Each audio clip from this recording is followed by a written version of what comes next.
반도체 패키징 교육 시리즈 하이브리드 본딩의 계측과 측정에 관해서, 계측과 검사에 관해서 설명을 드리도록 하겠습니다.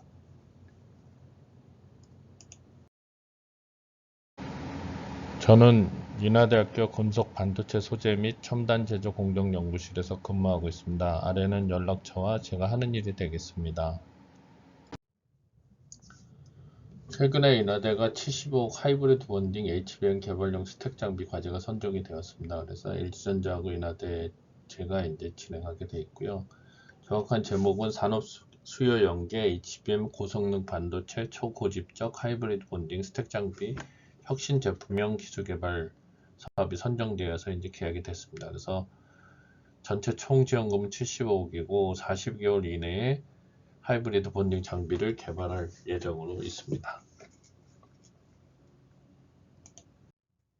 제가 현재 강의하고 있는 과목은 첨단 패키징 강의 과목에서 칩넷 디자인 앤드 헤테로지니어스 인테그레이션, 칩넷과 이종 접합에 관해서 가르치고 있고요. 작년부터 이제 첨단 패키징 강의 과목 중에서 하이브리드 본딩을 강의하고 있습니다. 다음 학기부터는 EUV ASML 반도체 노광 장비에 관해서 강의를 할 예정이고, 세마이컨덕터 메트롤로지 앤 인스펙션 내 하이브리드 본딩과 EUV 계측에 관해서 강의를 할 예정입니다.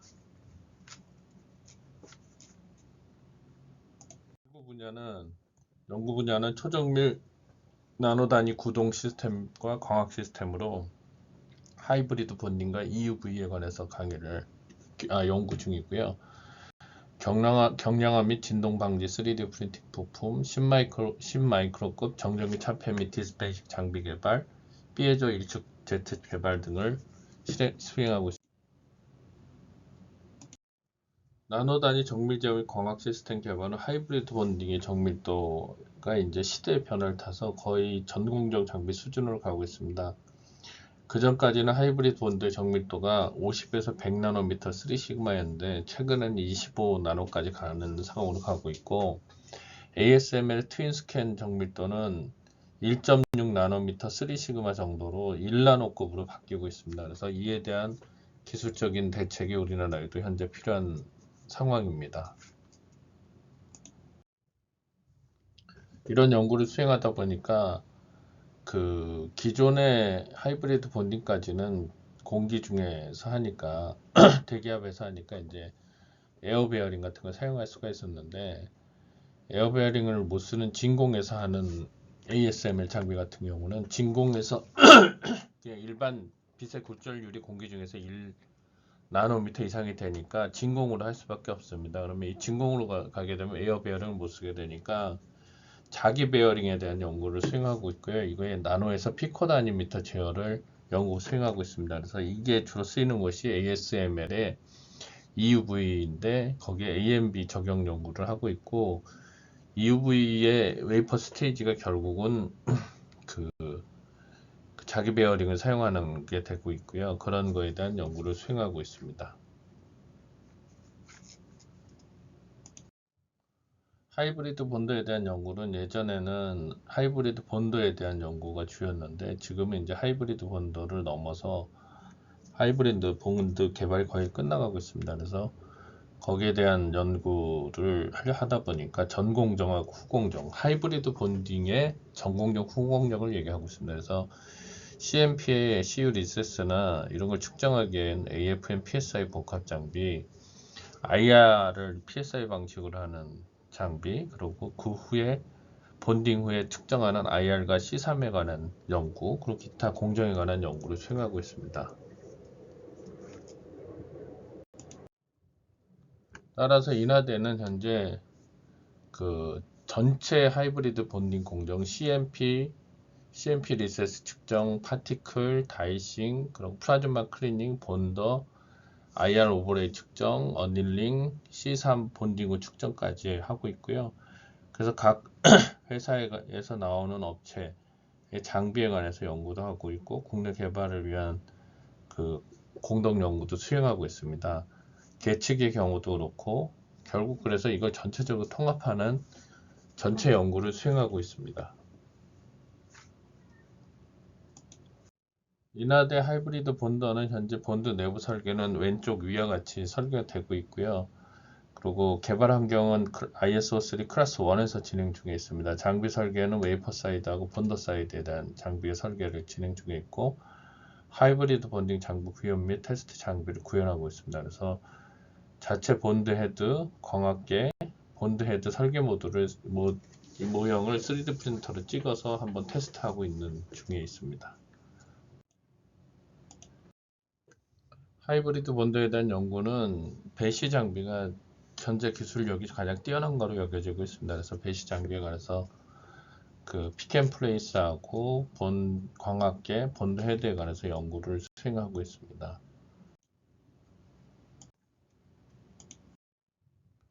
본드 헤드는 100나노미터 3시그마 정밀도로 수행하고 있고요. 그 전체적인 설계는 끝나서 이제 제작을 위한 부품 소개하고 부품을 이제 조립하는 그런 과정이 있습니다. 그 전에 여기 나노 단위에서 측정해서 많은 개발을 해야 되는 피에조 밸브 디스펜싱, 그리고 반도체 이 챔버를 4개에서 12개까지 올리는 연구, 3D 프린팅 부품을 이제 TC 본더에 적용하는 방안, 정전척에 적용하는 방향에 대해서 연구를 했고요. 제가 이제 장비를 개발한 건 EMI 실딩을 하기 위해서 애플 칩에 보면 EMI를 실딩해야 되는데 이걸 10마이크로 선포까지 할 수 있는 장비를 실제 개발해서 구동 중에 있습니다. 이것이 그 에어로졸이 장착돼서 실제 구동하는 거고, 정적인 차폐를 국내 업체와 진행한 사례가 되겠습니다.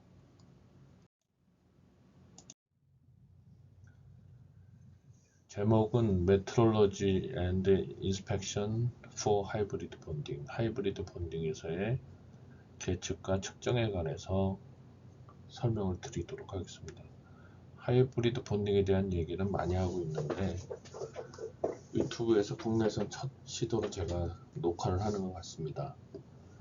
하이브리드 본더 리뷰 논문에 의해서 아래에 있는 논문이 이제 패키징학 계단했던 리뷰 논문입니다. 하이브리드 본딩 계측에 대한 리뷰 논문도 작성 중이고 곧 게재할 예정입니다. 지금 하이브리드 본드 개발이 끝나가고 나니 이제 전체적인 공정이 개발되지 않으면 본드 하나로는 HBM 생산이 쉽지 않게 보입니다. 그래서 중요한 공정 중에 하나인 CMP에서 리세스의 측정, 본도의 오버레이 정확도, C3을 활용한 본딩 후의 측정, 그리고 뭐 테스트 웨이퍼 제작이 돼야지 이런 측정이나 테스트가 가능하니까 그런 거에 대한 전체적인 흐름에 대해서 이야기를 드리도록 하겠습니다. 하이브리드 본딩이 어떻게 갈 거냐 이런 얘기가 많은데 어차피 하이브리드 본딩은 갈 수밖에 없습니다. 그래서 현재는 TCNCF, 뭐 MR머프, TC머프 뭐 이런 얘기가 있는 TC 본딩에서 프럭스를 사용하지 않는 하이브리드 본드는 아니지만 구리하고 직접 붙이는 프럭스리스 본딩을 거쳐서 이제 하이브리드 본딩을 갈 거로 여겨지고 있습니다. 언제 갈 거냐? HBM4까지는 그대로 넘어갈 것 같고 HBM4E에서 그것 선발 주자는 뭐 TC 본더를 그대로 사용하고 그 기술을 그대로 노하우를 유지해야 되니까 하이브리드 본딩이 최대한 늦게 갈 거고, 후발 주자는 하이브리드 본딩이 빨리 갈 거로 여겨지고 있습니다. 그래서 HBM4E나 HBM5부터는 하이브리드 본딩으로 가는 거로 이제 이야기가 되고 있습니다. 이게 뭐 돈이 많이 들어서 안 된다, 뭐가 안 된다 하는데 뭐 이걸 안 가고는 방법이 없습니다. 그런 이제 논의는 끝날 때가 됐고, 갑자기 중국의 CXMT가 하이브리드 본딩으로 만든 뭐 HBM을 들고 나올 수도 있습니다. 그렇게 되면 우리나라 시장에서 이제 기술적으로 늦어지니까 그거에 대한 준비가 돼야 될 거라고 여겨지고 있습니다. 따라서 인하대는 현재 그 전체 하이브리드 본딩 공정 CMP 리세스 측정, 파티클, 다이싱, 그리고 플라즈마 클리닝, 본더, IR 오버레이 측정, 어닐링, C3 본딩 후 측정까지 하고 있고요. 그래서 각 회사에서 나오는 업체의 장비에 관해서 연구도 하고 있고 국내 개발을 위한 그 공동 연구도 수행하고 있습니다. 계측의 경우도 그렇고 결국 그래서 이걸 전체적으로 통합하는 전체 연구를 수행하고 있습니다.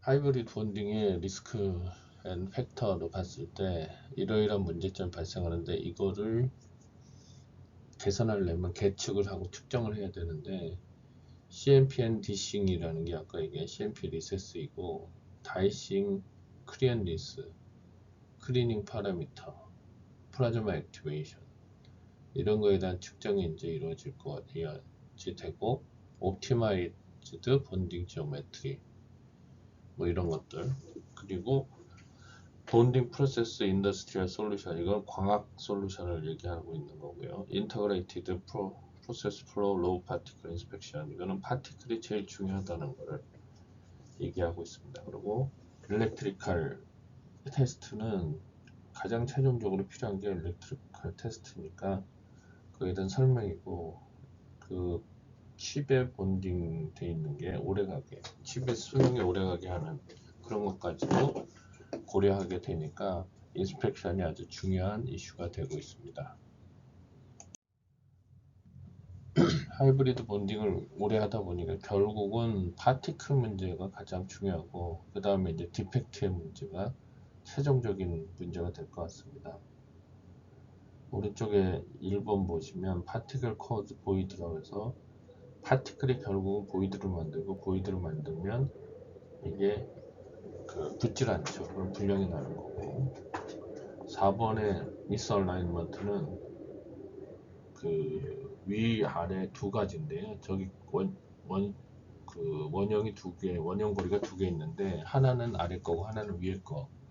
그래서 저게 이제 안 맞는 거를 계측할 수가 있는 그런 거를 봤을 때 이제 미스얼라이먼트도 중요한 이슈고 익세시브 리세스 너무 리세스를 많이 할 그러니까 CMP로 많이 구리를 깎아버리면 구리 팽창량이 적어서 두 개가 안 붙는 그런 경우가 생깁니다. 그래서 이런 디펙트의 문제나 인트린식 디펙트는 구리 안에 예를 들어서 구리 배선 안에 문제가 생산할 때부터 생기는 거죠. 그러면 이건 어차피 구리의 문제니까 생산할 때 문제니까 이것까지도 고려를 해야 된다.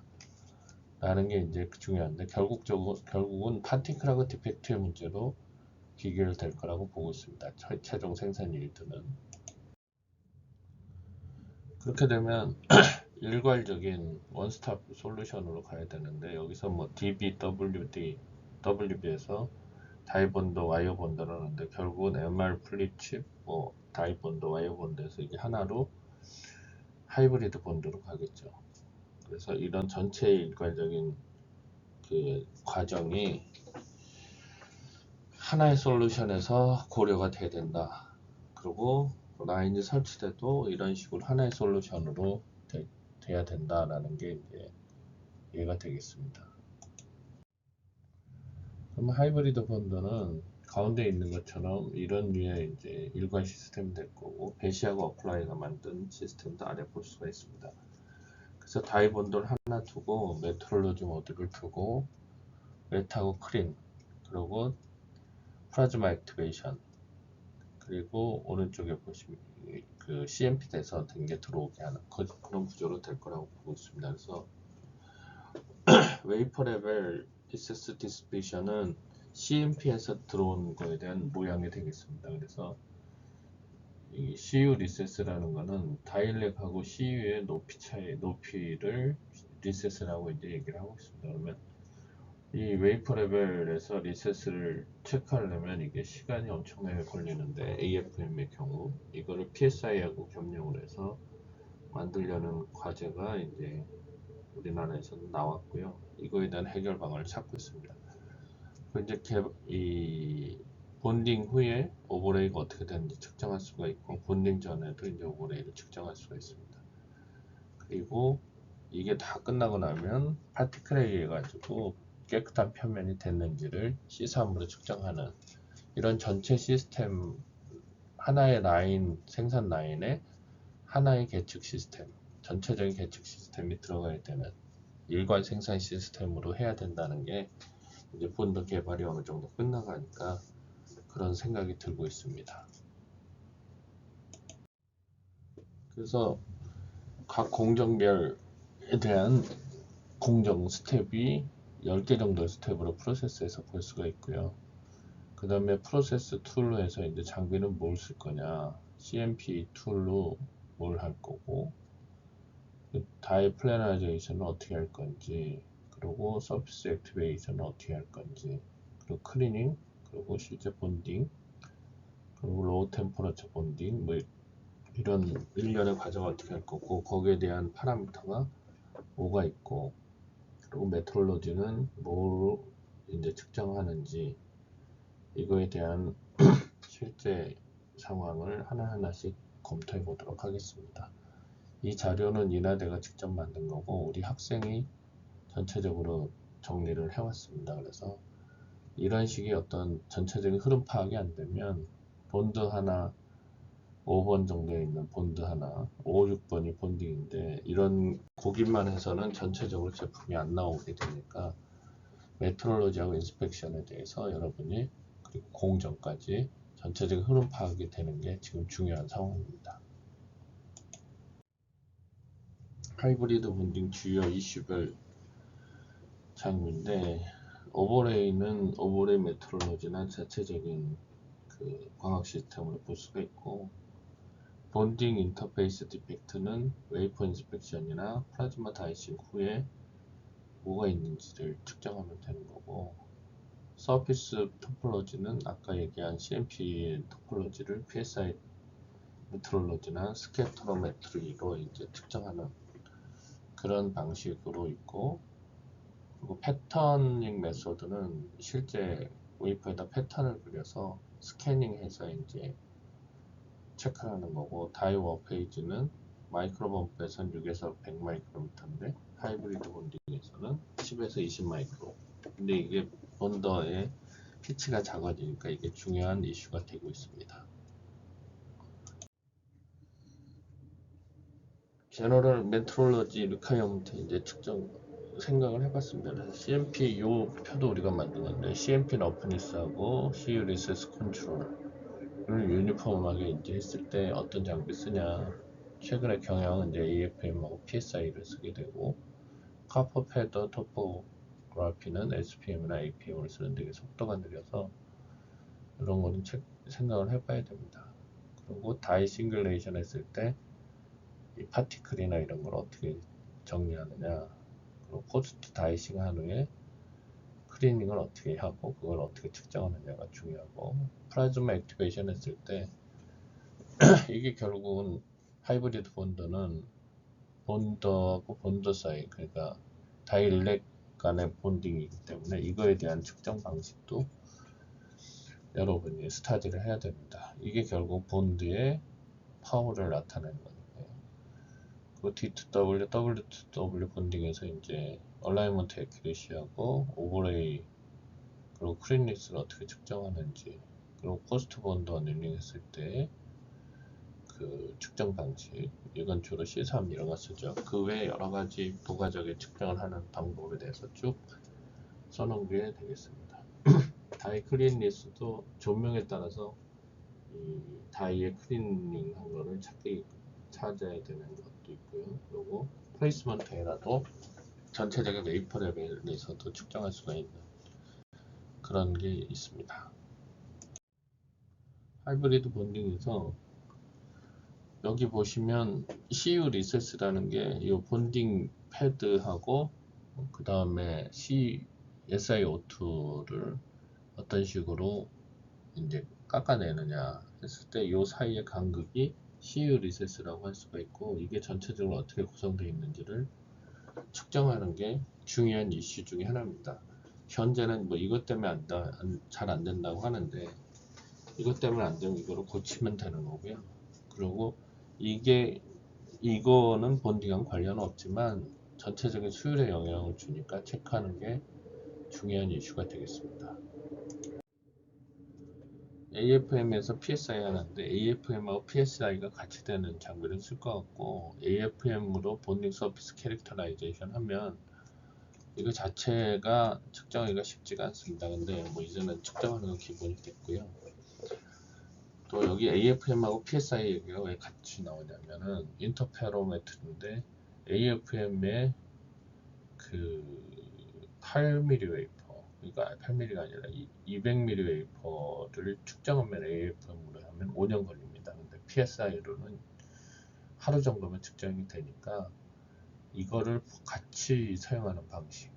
그러니까 PSI가 AFM보다 10배 이상, 1000배 이상 빠르기 때문에 이거를 빠르게 두 개 사용해서 동시에 측정하는 방식이 나오고, 요거를 가지고 이 전체 웨이퍼의 리세스 베리에이션을 측정하는 사례가 되겠습니다. 그래서 이런 장비를 보면은 전체적인 리세스하고 TSV가 어떻게 됐는지까지 3차원으로 표시해서 그 웨이퍼를 검사하는 기술이 기본이 되고, 최종적으로는 이 테스트라고 해서 데이지 체인을 사용해 가지고 그 전기적 특성, 이게 결국은 전자회로니까 전기적 특성을 측정하는 게 최선이 되겠습니다. 그래서 어쨌든 여기서 말씀드리고 싶은 건 AFM하고 PSI가 동시에 되는 기계가 이제 이 시장을 장악할 거다.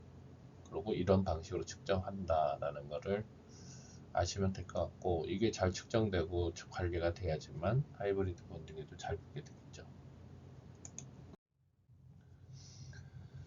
그 하이브리드 본딩에서 주로 이제 사용할 다이싱 방법은 플라즈마 다이싱을 쓸 거라고 여겨지는데, 여기 플라즈마 다이싱을 보시면 플라즈마 다이싱하고의 디펙트, 그리고 나중에 다 붙이고 난 다음에 보이드 이런 걸 측정하는 게 중요한 방법인데, 여기 보시면 플라즈마 다이싱에 비해서 블레이드 다이싱이, 아니 반대군요.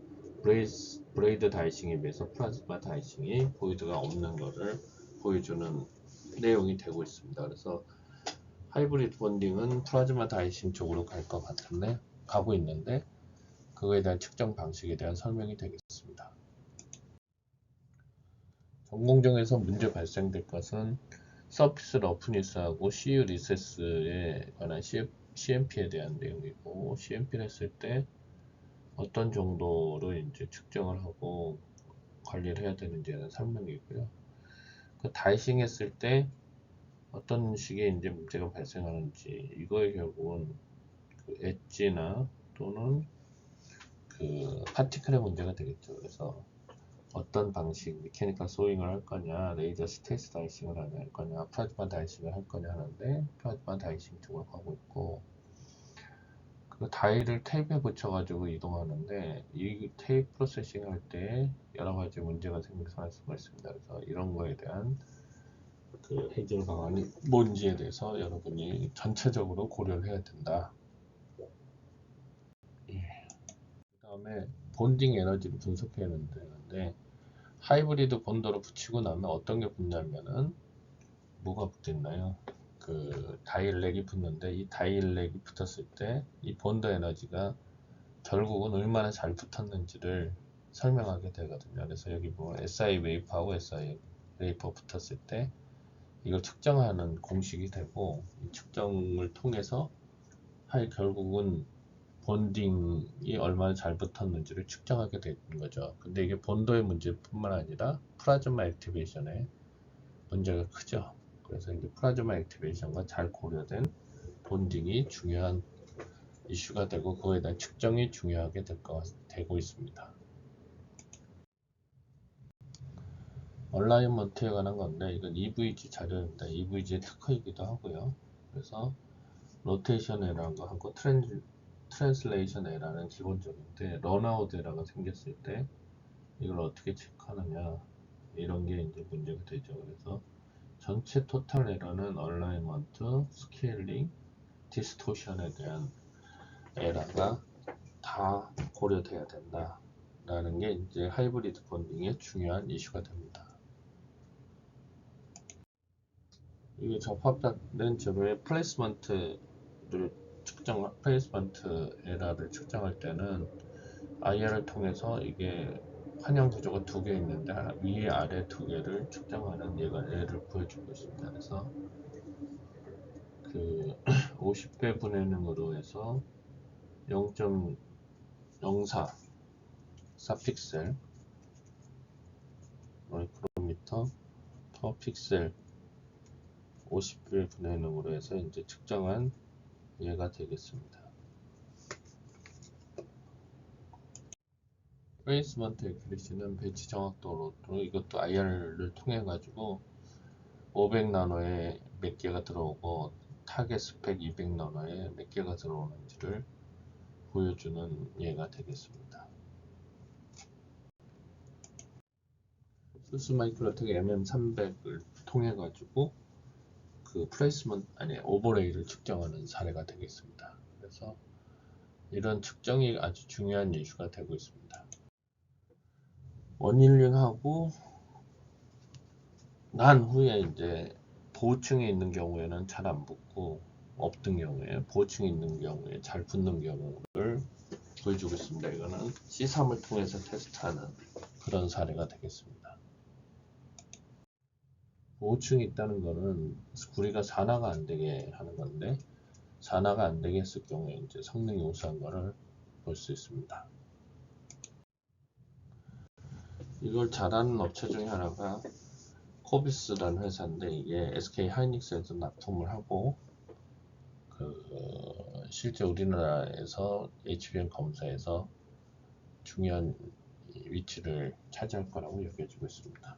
국산화가 되고 있다는 게 좋네요.